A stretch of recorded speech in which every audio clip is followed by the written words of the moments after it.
Student, this is the video number 3 of wave optics.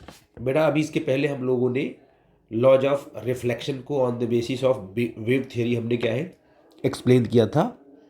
अब Huygens की wave theory लेकर के हम रिफ्रैक्शन को भी एक्सप्लेन कर देंगे। तो मैंने यहाँ लिखा हुआ है, पॉइंट आउट आप लोग कर लेना, ये आपके लिए हेल्प करेगा, ठीक है ना। ये सब पॉइंट मैंने लिखा हुआ है, मैं आपको यहाँ पर मैंने मैथमेटिकल कॉन्सेप्ट भी दिया हुआ है, ठीक है ना। उसी को मैं लिख करके एक्सप्लेन करूँगा जिससे आपको समझ में आएगा, ठीक है बेटा जी। तो यहाँ पर मैंने सब पॉइंट आउट किए हैं, देखो डायग्राम, वही डायग्राम जो यहाँ पर मैंने लिखा हुआ है, जो मैंने यहाँ पर मैथमेटिकल एक्सप्रेशन यहाँ पर दिया हुआ है, यही मैं यहाँ पे कर रहा हूँ, ठीक है, जो आपको समझ में आए वन बाई वन करके। देखो एक मीडियम आपका ये है जिसको बोलेंगे रेयर मीडियम, और नीचे वाला जो मीडियम आपका है वो डेंसर मीडियम है, ठीक है बेटा। अब लाइट रे जो है वेव फ्रंट के फॉर्म में हमने क्या लिया, प्लेन वेव फ्रंट लिया। अब लाइट रे क्या है, आएगी इस इंटरफेस पे गिरेगी। ये इंटरफेस क्या कर रहा है, दोनों मीडियम को डिवाइड कर रहा है, पहला आपका रेयर है, दूसरा आपका डेंसर, ठीक है बेटा जी, ये चीज़ है। अच्छा, आप इस बात को समझो कि हमें रिफ्रैक्शन की बात करनी है, तो लाइट एक मीडियम से दूसरे मीडियम में एंटर करेगी, ठीक है ना। तो ये आपका μ1 v1 μ2 and v2 speed of light है, ठीक है। तो बेटा जी क्या है कि आपका जो लॉज ऑफ रिफ्रैक्शन है वो क्या कहता है, लॉज ऑफ रिफ्रैक्शन ये कहता है, जो स्नेल्स लॉ है, क्या है, जो आपका स्नेल्स लॉ है वो क्या कहता है बेटा जी, कि sine I upon sine are is equal to μ2 upon μ1। यही हमें प्रूफ करना है कि अगर हम लाइट को वेव मानते हैं तो हमें वेव फ्रंट लेके चलना पड़ेगा, और लाइट में अगर हमने वेव फ्रंट को एज्यूम कर लिया तब भी sine I upon sine are is equal to μ2 upon μ1 होगा। ये हमें प्रूफ करना है, जिसको हमें प्रूफ करना पड़ेगा। तो वन बाई वन हम लोग चलेंगे। मान लो आपने कहा कि भाई सही सर यहाँ पर क्या है, एक वेव फ्रंट ऐसे है, प्लेन वेव फ्रंट है, इस इंटरफेस पे गिरा ए बी, ठीक है ना। तो आपको पता है कि अगर ये ए बी, आपको मैंने अभी एक्सप्लेन किया है कि ये वेव फ्रंट जो है इंटरफेस के साथ क्या एंगल बनाएगा, आई एंगल बनाएगा। आप निकाल सकते हो जो यहाँ पर एंगल दिए हुए उस एंगल से, अगर क्या है इंसिडेंट रे इसको मानो, नॉर्मल इसको मानो, आई इसको मानो, तो ये इंसिडेंट वेव फ्रंट क्या करेगा, प्लेन के साथ कितना एंगल बनाएगा, आई एंगल बनाएगा, ठीक है बेटा। अच्छा, अब देखो पहले ए और बी, ये जो वेव फ्रंट यहाँ पर गिरा इस इंटरफेस पे, तो देखो बेटा जी बी तो अभी चलता ही रहेगा उसी मीडियम में, सी तक पहुँचेगा। तब तक ए क्या करेगा, जब बी आगे बढ़ेगा उसी टाइम पर ए जो है रिफ्रैक्ट हो चुका होगा दूसरे मीडियम में। तो ये रिफ्रैक्ट होके, क्योंकि ए और बी एक ही प्लेन वेव फ्रंट के दो पॉइंट्स हैं, ठीक है ना। तो बी जब सी तक पहुंचा तो यहाँ का टाइम क्या लगा, टी लगा, और ए को डी तक पहुंचने में भी टाइम क्या लिया आपने, टी लिया, ठीक है ना। अब बच्चे पूछते हैं सर ये दोनों टाइम बराबर क्यों ले रहे हो आप। अरे ले नहीं रहे बेटा जी, सिंपल सी बात है, आपने एक टाइम सेट किया और चेक किया कि जब बी सी पर पहुंच रहा है तो ए कहां पहुंचेगा, टी टाइम में बी कहां पहुंच गया, सी पर, तो टी टाइम में ए कहां पहुंचेगा, तो हमने देखा वो डी पर पहुंचा। तो सी और डी दोनों का टाइम हमने सेम रखा है, और आपको पता है कि ए और बी एक ही वेव फ्रंट के दो पॉइंट हैं। तो टी टाइम के पास ये दोनों पॉइंट जहां भी रहेंगे टी टाइम के बाद सी और डी पे रहेंगे, और इनको मिलाएंगे तो दूसरा वेव फ्रंट आपका मिल जाएगा। क्यों, क्योंकि टी आप दोनों अगर पॉइंट सेम टाइम पे जहां पहुंचेंगे उसको अगर वहां पे आपने ड्रॉ किया वेव फ्रंट, तो वो आपका अगला वेव फ्रंट मिलता है। तो आपने कहा कि ए हमारा डी पे आ गया, सी हमारा बी हमारा सी पर आ गया, तो इसको अगर मिलाओगे तो ये बनेगा आपका प्लेन वेव फ्रंट है ये। तो लाइट ऐसे आ रही है और ऐसे रिफ्लेक्ट होके जाएगी। ये जो प्लेन वेव फ्रंट आपका ऐसे है, अगर हमने ऐसे बनाया, देखो ऐसे, ये ऐसे ये निकलेगा इधर इस साइड की तरफ, ये वेव प्लेन वेव फ्रंट आपका ऐसे रिफ्लेक्ट होके जाएगा। आई थिंक मेरी बात आप समझ पा रहे हो मैं क्या बोल रहा हूँ, ठीक है ना। अब बताओ रिफ्रैक्टेड रे कौन सी है, ये जो वेव फ्रंट है डीसी वो रिफ्रैक्टेड वेव फ्रंट है। तो रिफ्रैक्टेड वेव फ्रंट जो है उस इस इंटरफेस के साथ क्या एंगल बनाएगा, आर बनाएगा। ये मैं बता चुका हूँ आपको कैसे बनाएगा। अगर रिफ्रैक्टेड रे आपका देखो ये क्या है, ये नॉर्मल ले लो, और ये रिफ्लेक्टेड रे है, ये एंगल कितना आपका आर होगा। अगर ये एंगल आर है तो ये 100% आपका आर ही आएगा। आप यहाँ पर जो है एंगल लेकर के 90 डिग्री लेकर के आप निकाल सकते हो। तो बस आपको ने कहा कि इंसिडेंट वेव कितना एंगल बना रही है, incident wave front I angle बना रहा है इंटरफेस के साथ, और रिफ्रैक्टेड जो आपका वेव फ्रंट है वो इंसिडेंट के साथ आर एंगल बना रहा है। इतनी बात आप समझ गए, आई थिंक कोई दिक्कत तो नहीं है।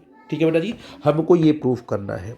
अच्छा, तो यहाँ का अच्छा आप बताओ रिफ्रैक्टिव इंडेक्स की डेफिनेशन क्या है। आप कहते हो म्यू इक्वल टू क्या होता है, speed of light in vacuum upon speed of light in medium. ठीक है बेटा जी, इसको हमने पॉइंट आउट कर लिया, कोई दिक्कत की बात नहीं है। तो बताओ पहले मीडियम में अगर म्यू1 डिफाइन करना है, पहले मीडियम में लाइट की स्पीड v1 है और रिफ्रैक्टिव इंडेक्स म्यू1 है, तो अगर आपको म्यू1 डिफाइन करना पड़ा तो म्यू1 इज इक्वल टू क्या होगा, speed of light in vacuum upon speed of light in medium v1। Okay, और अगर आपको म्यू2 डिफाइन करना पड़ा तो speed of light in vacuum upon speed of light in medium v2। तो आपने म्यू2 और म्यू1 निकाल लिया। क्योंकि हमें सिलसिला प्रूफ करना है, म्यू2 अपॉन म्यू1 निकालना है, तो बोलो म्यू2 अपॉन म्यू1 क्या होगा बेटा जी, डिवाइड करोगे तो आ जाएगा तुम्हारा v1 अपॉन v2, क्योंकि रिफ्रैक्टिव इंडेक्स के अपोजिट होती है वेलोसिटी ऑफ लाइट। ठीक है ना, तो ये आपने एक इक्वेशन यहाँ पर 1 मान के इसको चलेंगे हम लोग, ये आपका इक्वेशन नंबर 1 हो गया। ओके ठीक, अब हमको आई और आर पे बात करनी है, साइन आई अपॉन साइन आर निकालना है, देखते हैं किसके बराबर आएगा। तो आप कहोगे सर साइन आई करने का मतलब क्या हुआ। अच्छा बताओ बी से लेकर के सी तक जाने में क्या डिस्टेंस ट्रेवल हुआ होगा। लाइट की स्पीड बी से लेकर सी तक क्या है, वो है v1, क्योंकि इस मीडियम में लाइट v1 से मूव कर रही है। तो यहाँ पर ये जो आपके पास BC जो साइड है, जो BC लेंथ है, ये क्या होगा v1 इंटू टी होगा। ठीक है बेटा जी, अब बताओ उसी टाइम में क्या होगा, क्योंकि यहाँ से B से C तक पहुँचने में टाइम t लग रहा है, स्पीड आपकी v1 है। ए से लेकर डी तक की स्पीड क्या है, ए से लेकर डी तक की स्पीड है v2, और टाइम क्या लिया इसने, t लिया। तो यहाँ पर जो ये वाली जो साइड है AD, ये क्या होगा v2 इंटू टी होगा बेटा जी, कोई प्रॉब्लम की बात तो नहीं है। ओके, अब देखो ये कितना एंगल बनेगा, ये बनेगा आपका 90 डिग्री।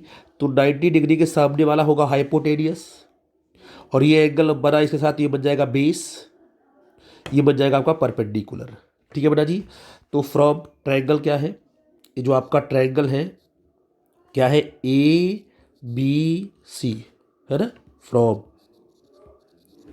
ABC। बेटा बोलो साइन आई क्या आएगा,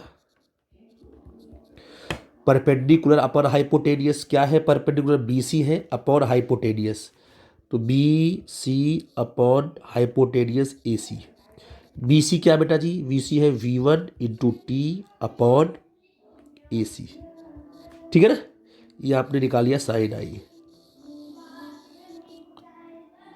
अब बताओ, अब R को निकालना होगा तो ये ट्रायंगल लेना पड़ेगा आपको, ये वाला ट्रायंगल।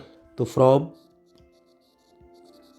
व्हाट, ए ट्रायंगल क्या होगा, ट्रायंगल ADC है ना बेटा जी। तो आप कहोगे साइन आर कितना आएगा बेटा जी,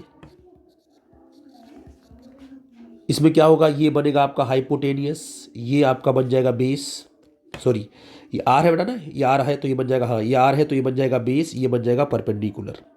तो साइन आर कितना होगा बेटा जी, परपेंडिकुलर अपन हाइपोटेनियस, क्योंकि ये भी एंगल कितना होगा 90 डिग्री ही होगा, क्योंकि ये वेव फ्रंट है और ये लाइट रे है, एंगल आप कितना बनेगा 90 डिग्री बनेगा। तो साइन आर कितना होगा बेटा जी बताओ, वो होगा AD upon AC, AD upon AC होगा। AD की वैल्यू क्या निकाला आपने है, AD आपका है v2 into T upon AC। ये ठीक है ना। अब बताइए बेटा जी, हमें साइन आई अपॉन साइन आर चाहिए, तो साइन आई अपॉन क्या होगा, साइन आर कितना बनेगा बेटा जी, ये बन जाएगा आपका v1 into T upon what AC है ना, upon v2 into T upon क्या होगा बेटा जी, ये होगा तुम्हारा AC, AC से AC कटेगा रिवर्स होकर के, तो साइन आई अपॉन क्या हो जाएगा तुम्हारा, sine are is equal to क्या होगा, टी से टी कट जाएगा बेटा, तो V1 अपॉन क्या बन जाएगा, ये हो जाएगा V2, और ये V1 अपॉन V2 क्या लिखा है अपने, म्यू टू अपॉन म्यू1, ये हो जाएगा म्यू टू अपॉन ये म्यू1। यही आपका क्या है, स्नेल्स लॉ है। ये क्या कहलाएगा बेटा जी, this is known as Snell's law, and this is known as Snell's law. ठीक है, कोई दिक्कत की बात नहीं है, आपने इसको प्रूफ कर दिया। और आप कह सकते हो कि also incident ray, normal and refracted रे। ठीक है बेटा जी, तो बेटा ये आपका हो गया first law, this is known as Snell's law. ठीक है, आप ये इसे कहेंगे साइन आई upon sine R, mu two upon mu one, ये आपका फर्स्ट लॉ हो गया। और साथ में ये भी कह सकते हो कि and also incident ray, normal to the interface and refracted ray all lie in the same plane, that is plane of the paper, and this is second law of refraction. Sorry, क्या होगा तुम्हारा, second law of refraction कहेंगे इसको। तो इसका मतलब आपने जो है कि वेव थियरी को वेव फ्रंट लेकर के आपने स्नेल्स के first and laws of refraction जो फर्स्ट है सेकेंड है दोनों को आपने प्रूव कर दिया। आई थिंक ये कॉन्सेप्ट आपको क्लियर हुआ होगा। ओके बेटा, थैंक यू।